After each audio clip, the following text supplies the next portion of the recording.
Moins le quart sur Europe 1, Brigitte Millot prend soin de votre santé dans un instant, juste après la culture avec Sébastien Bordenave. Bonjour Sébastien. Bonjour Gaspard et bonjour à tous. Nous partons à Aix-en-Provence, mais dans une ambiance de bohème montmartroise pour une exposition appelée Toulouse-Lautrec, créateur d'icônes. Oui, Jeanne Avril et sa robe serpent, Aristide Bruant et son écharpe rouge, la Goulue, ils furent des célébrités de leur temps et Henri de Toulouse-Lautrec a été l'un des premiers à en faire des icônes, des égéries, comprenez les représenter avec une intensité touchante, mais surtout un marketing qui ne disait pas encore son nom.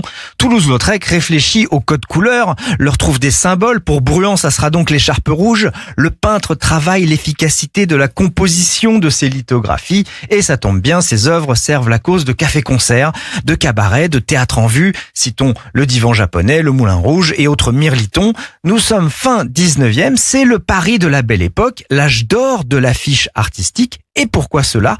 Tout simplement à cause de la loi, celle du 29 juillet 1881, qui interdit l'affichage à certains endroits et donc l'autorise implicitement partout ailleurs.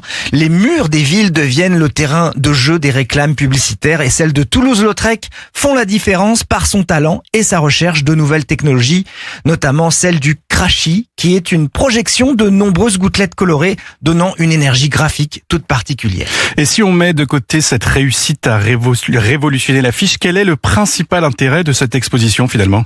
Eh bien parce que l'artiste représente son époque avec une authenticité stupéfiante, il est le chroniqueur de la société, surtout de la société parisienne, son côté pile comme son côté sombre, la comédie française comme les maisons closes, les actrices comme les demi-mondaines qui sont parfois les mêmes, avec une centaine d'œuvres, peintures, affiches, lithographies, l'exposition Toulouse-Lautrec, créateur d'icônes, offre une immersion totale dans une effervescence qui fait rêver, il faut le dire, et la justesse de l'artiste n'est pas sans interroger aussi la place du spectateur, la nôtre. Bref, Toulouse-Lautrec rend le Montmartre de la fin du 19e siècle bouleversant de modernité et c'est sublime.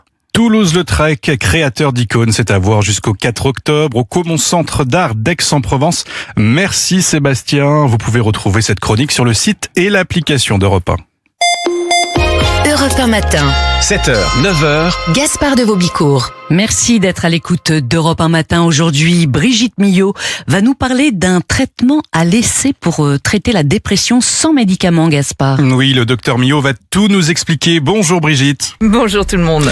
Rappelons d'abord aux auditeurs d'Europe 1, Brigitte, qu'est-ce que la dépression ? Alors la dépression est une maladie psychique fréquente. On estime qu'environ 10% de la population sera touchée par une dépression au cours de sa vie. Cette maladie perturbe fortement la vie quotidienne, avec des troubles de l'humeur, une grande fatigue, une perte de motivation, une perte de l'envie, qui peut même parfois aller jusqu'à ne plus avoir envie de se lever, de se laver, de s'habiller, voire de se nourrir.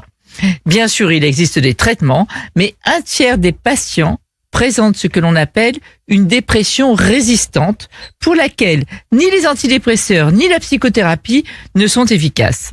Aussi, les chercheurs se sont intéressés à ce qui se passe réellement dans le cerveau des patients dépressifs et on note de réelles modifications cérébrales avec une hypoactivité du cortex, une zone